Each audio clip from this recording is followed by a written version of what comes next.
مجھے شادی کے نام سے ڈر لگتا تھا کیونکہ شادی کے نام پر جو وار لڑکیوں کے ساتھ کیا جاتا تھا وہ مجھے ڈراتا تھا۔ یہی وجہ تھی کہ میں شادی نہیں کرنا چاہتی تھی، لیکن میرے بہت انکار کرنے پر بھی میری شادی کر دی گئی تھی۔ میں اپنے کمرے میں بیٹھی بے تحاشا رو رہی تھی، حالانکہ آج میری شادی کی پہلی رات تھی اور آج اس رات ہر لڑکی بہت ارمان اور خواب سجا کر اپنے شوہر کے گھر آتی ہے، نئی زندگی میں نئی خوشیوں کے انتظار میں رہتی ہے۔ لیکن میں بے حد پریشان تھی۔ میں اس قدر پریشانی کا شکار تھی کہ شوہر کے آنے کا سوچ کر ہی میرا دل بری طرح سے کانپ رہا تھا۔ میرا جی چاہا کہ میں کہیں جا کر چھپ جاؤں جہاں میرا شوہر مجھے دیکھ نہ سکے۔ کاش کہ یہ سب کچھ میری آنکھوں سے غائب ہو جائے۔ وقت کسی بے لگام گھوڑے کی طرح بھاگ رہا تھا۔ بدحواسی کی وجہ سے میرے ہاتھ پاؤں ٹھنڈے ہو چکے تھے۔ ڈر کے مارے مجھے اپنا دم گھٹتا ہوا محسوس ہو رہا تھا کہ تبھی کمرے کا دروازہ کھلا اور میرا شوہر رفیق کمرے میں آیا۔ اسے دیکھ کر میری آنکھوں سے ٹپ ٹپ آنسو بہنے لگے۔ ڈر کے مارے میں نے اپنے دوپٹے کو اپنے ہاتھوں سے دبوچ لیا تھا۔ میں کس تکلیف سے گزر رہی تھی یہ میں ہی جانتی تھی۔ جیسے جیسے میرا شوہر میرے قریب آ رہا تھا میرا پورا جسم کانپ رہا تھا۔ رفیق میرے پاس آ کر بیٹھ گیا۔ کچھ دیر تک میرے حسین چہرے کو بڑی محبت سے دیکھنے لگا۔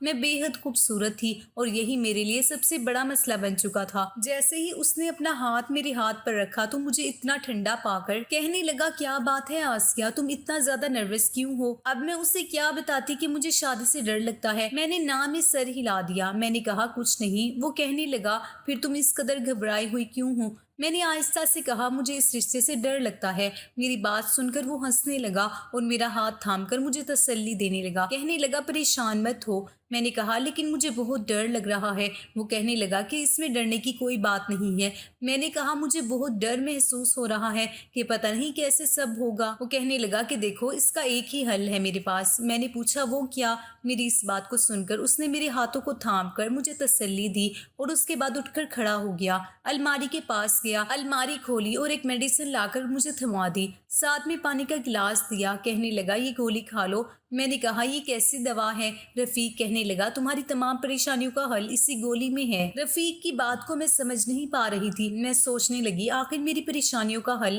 یہ گولی کیسے ہو سکتی ہے؟ ڈر اس قدر زیادہ تھا کہ میں کچھ بھی کرنے کو تیار تھی، اور جب رفیق نے یقین دلایا کہ یہ گولی کھانے کے بعد تمہارا سارا ڈر اور پریشانی ختم ہو جائے گی تو میں نے وہ گولی کھا لی۔ رفیق میرے قریب آنے لگا۔ اس نے میرے دونوں ہاتھوں کو تھام کر اپنے ہونٹوں پر لگایا تھا، مجھ سے اپنی محبت کا اظہار کرنے لگا، لیکن میں یوں تھی جیسے میرے جسم میں کب کبھی پیدا ہو چکی تھی۔ آہستہ آہستہ رفیق نے مجھے اپنی باہوں کے گھیرے میں بھر لیا تھا اور میں ڈر کے مارے اپنا آپ اس سے چھڑوانے لگی تھی، لیکن پھر میں نے محسوس کیا کہ جیسے میری آنکھوں میں سکون اترنے لگا تھا۔ آہستہ آہستہ نیند کی آغوش میں جانے لگی تھی۔ چاہ کر بھی میں خود کو چھڑا نہیں پا رہی تھی۔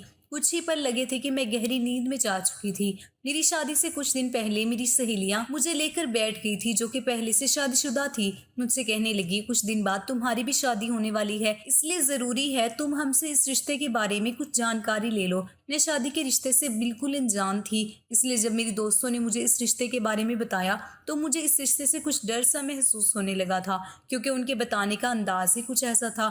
کہنے لگی، میاں اپنی بیوی پر شادی کی پہلی رات بالکل بھی ترس نہیں کھاتا، اور تم تو خیر مناؤ، تمہارا حسین روپ دیکھ کر تمہارا شوہر تو تمہارے ساتھ نہ جانے کیا۔ یہ کہہ کر وہ چپ ہو گئی اور مسکرانے لگی۔ میرا دل دھک دھک کرنے لگا۔ ان کی باتیں میرا دماغ اور میرا ہوش دونوں اڑا چکی تھی۔ شادی کی رات کا جو نقشہ میری سہیلیوں نے مجھے بتایا تھا، مجھے اب اس رات سے ڈر لگنے لگا تھا۔ جیسے جیسے میری شادی کے دن قریب ہو رہے تھے میرا دل چاہتا تھا کہ میں کہیں چھپ جاؤں، اس لیے شادی کی رات میں اپنے شوہر کے آنے پر بے حد ڈری اور گھبرائی ہوئی تھی۔ پتہ نہیں وہ میرے ساتھ کیا کرے گا، لیکن رفیق نے میری بات کو سن کر اسے سمجھنے کی کوشش کی تھی۔ اس نے شاید مجھے نیند کی گولی کھلائی تھی، جسے کھاتے ہی میں کچھ دیر میں سو چکی تھی۔ مجھے اپنی شادی کی رات بالکل بھی یاد نہ تھی۔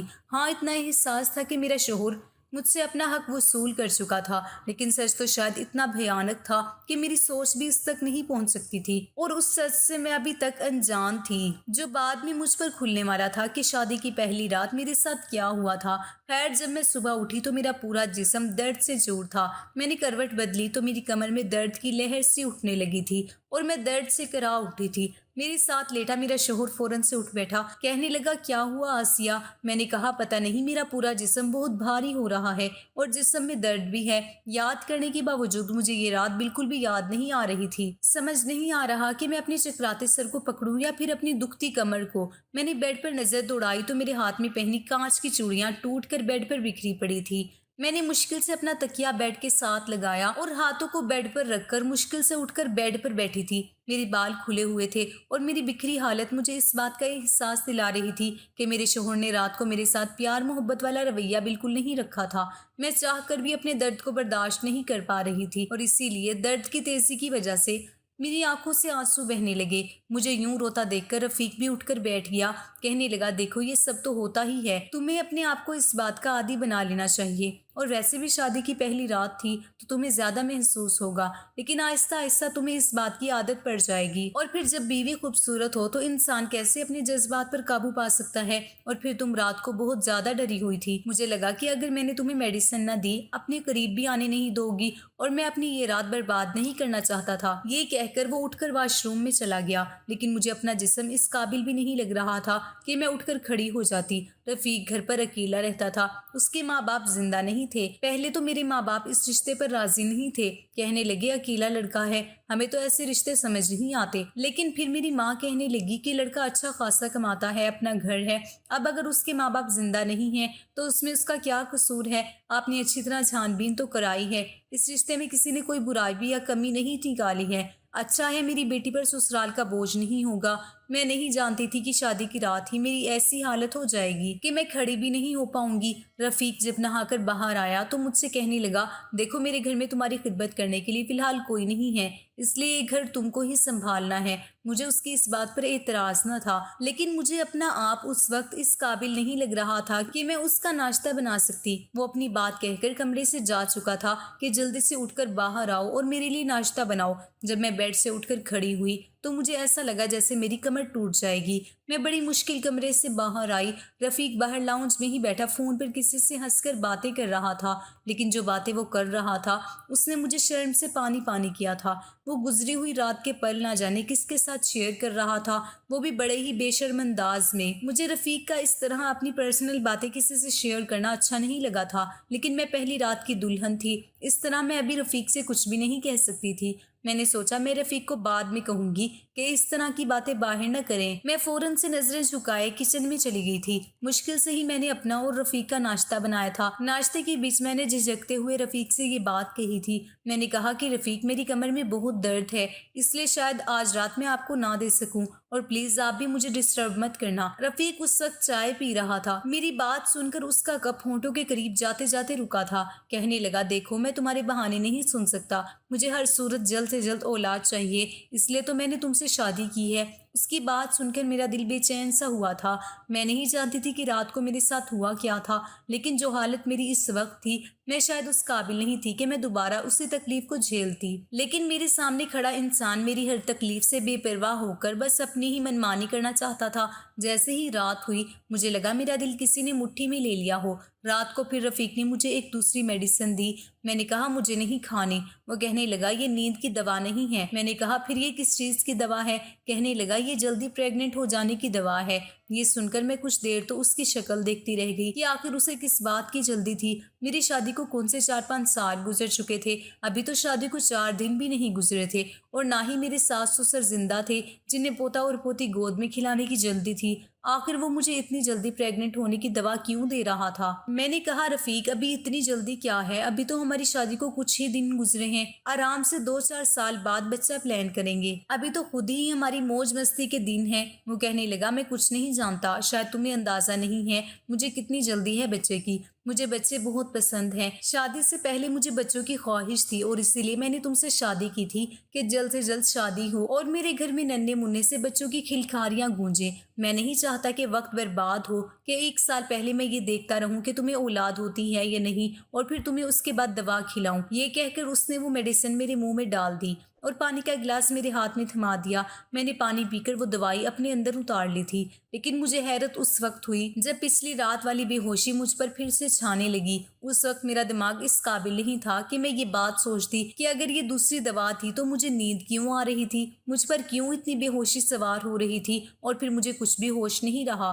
میں دوبارہ سے نیند کی گہری وادیوں میں اتر چکی تھی۔ بے ہوشی کے عالم میں بھی مجھے اپنی سسکیاں اپنے کانوں میں سنائی دے رہی تھی۔ مجھے بہت زیادہ تکلیف محسوس ہو رہی تھی۔ درد کی اتنی تیزی تھی کہ گہری نیند کے باوجود میں رو رہی تھی۔ صبح میری آنکھ درد کی وجہ سے جلدی کھل گئی تھی۔ اس وقت میری کمر میں اتنا درد تھا کہ میں نے رفیق کو اٹھا دیا۔ میں نے کہا میری کمر میں بہت درد ہے، مجھ سے سہا نہیں جا رہا، خدا کے لیے مجھے ڈاکٹر کے پاس لے کر چلو۔ لیکن وہ جھجھلاہٹ سے کہنے لگا ابھی تو دن بھی نہیں چڑھا، تم کیوں میری نیند کا ستیہ ناش کر رہی ہو؟ پین کلر دے دیتا ہوں، تم وہ کھا لو۔ اس نے مجھے ایک اور دوائی دی جسے کھا کر میرے درد میں بس تھوڑا سا فرق ہوا تھا اور میں دوبارہ سو گئی تھی۔ لیکن جیسے ہی صبح اٹھی درد پھر سے اٹھنے لگا تھا۔ اب تو یہ روز کی روٹین بن گئی تھی۔ لگاتار 9 دن سے میں ایسی ہی تکلیف سے گزر رہی تھی، لیکن رفیق کو جیسے میری کسی تکلیف کا کوئی احساس ہی نہیں تھا۔ ایک دن وہ آفس سے واپس لوٹا تو میں نے کہا مجھے ماں کے گھر چھوڑ دو، مجھے رفیق سے دور رہنے کا بس ایک یہی بہانہ ملا تھا۔ وہ کہنے لگا سوال ہی پیدا نہیں ہوتا،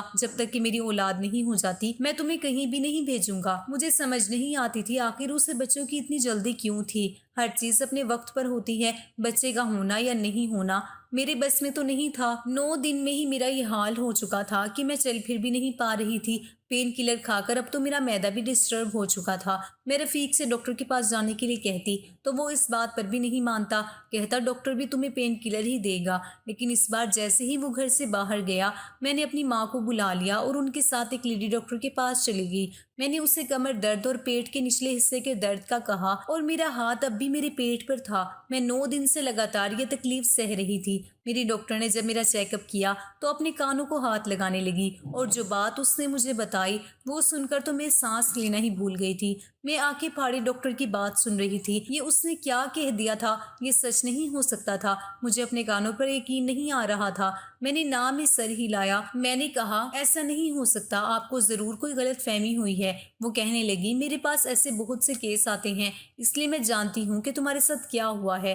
پھر وہ مجھ سے پوچھنے لگی کیا تم اس وقت ہوش میں ہوتی ہو جب تمہارا شوہر تمہارے قریب آتا ہے؟ میں نے نام میں سر ہلا دیا، کیونکہ رفیق تو روز مجھے جلدی پریگننٹ ہو جانے کی دوائی دیتا تھا اور جس کو کھاتے ہی میں گہری نیند میں چلی جاتی تھی۔ لیکن جو بات لیڈی ڈاکٹر نے مجھ سے کہی تھی مجھے اس کی بات سن کر رفیق پر شک ہونے لگا تھا۔ ڈاکٹر سے میری کوئی پرسنل دشمنی نہیں تھی جو وہ مجھ سے جھوٹ بولتی یا رفیق کے خلاف میری کان بھرتی۔ وہ ایک ڈاکٹر تھی اور اس کا پیشہ صرف اپنے مریض کا چیک اپ کرنا اور ان کا علاج کرنا تھا۔ اس نے وہی بات بتائی ہوگی جو میرے ساتھ ہوا تھا۔ میرے پاس ڈاکٹر کی بات پر یقین کرنے کے علاوہ کوئی دوسرا راستہ ہی نہیں تھا۔ میرے دل میں اب رفیق کے لیے شک بڑھ چکا تھا۔ ڈاکٹر کہنے لگی اگر تمہارے شوہر کو تم سے محبت ہے تو وہ تمہیں نیند کی دوا دے کر ہی کیوں تمہارے قریب آتا ہے؟ اس کی وجہ کیا ہے؟ اس طرح کے سوال سن کر مجھے رفیق پر اور بھی زیادہ شک ہونے لگا تھا۔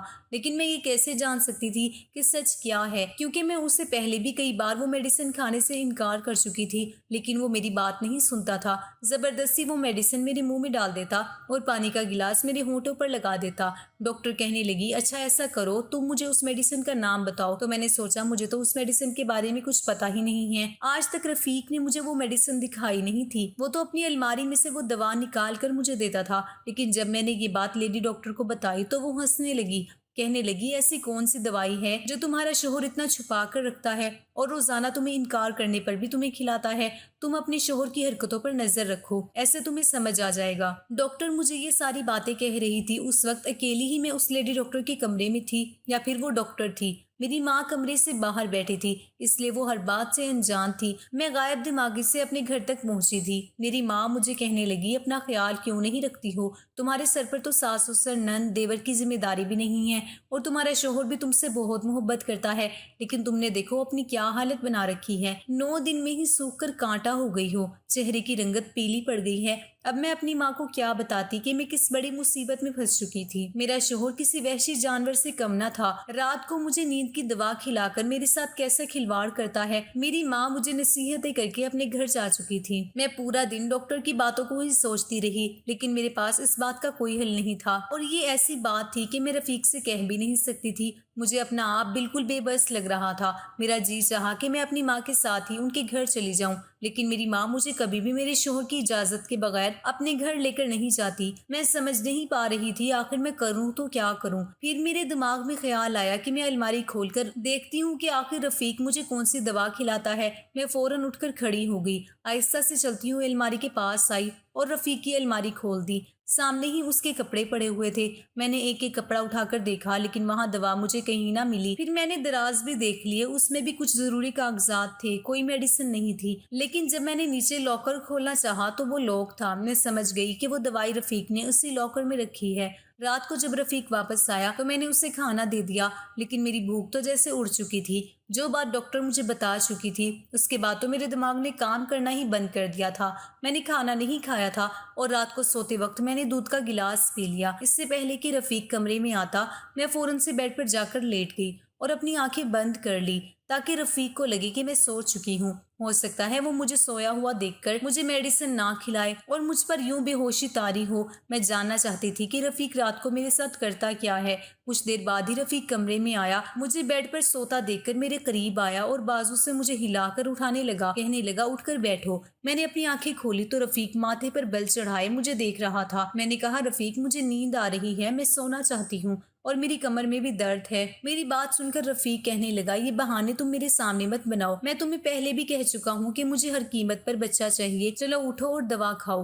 میں اٹھ کر بیٹھ گئی۔ میں نے کہا کہ آخر آپ نے دوائی اپنی الماری میں چھپا کر کیوں رکھی ہے؟ میری باقی دوائیوں کے ساتھ رکھ دیں، میں خود کھا لیا کروں گی۔ میری بات سن کر اس نے بڑی حیرت سے مجھے دیکھا تھا، کہنے لگا تم یہ کیسے جانتی ہو کہ میں نے تمہاری دوا کو الماری کے لاکر میں رکھا ہے؟ میں اس کی بات سن کر گھبرائی تھی، مجھے اپنی غلطی کا احساس ہوا۔ جلد بازی میں شاید میں نے کچھ غلط کہہ دیا تھا۔ میں نے کہا ایسے ہی میں نے سوچا آج دوا میں خود کھا لیتی ہوں۔ میں نے آپ کی الماری کھول کر دیکھی تو کہیں بھی وہ دوائی موجود نہ تھی۔ مجھے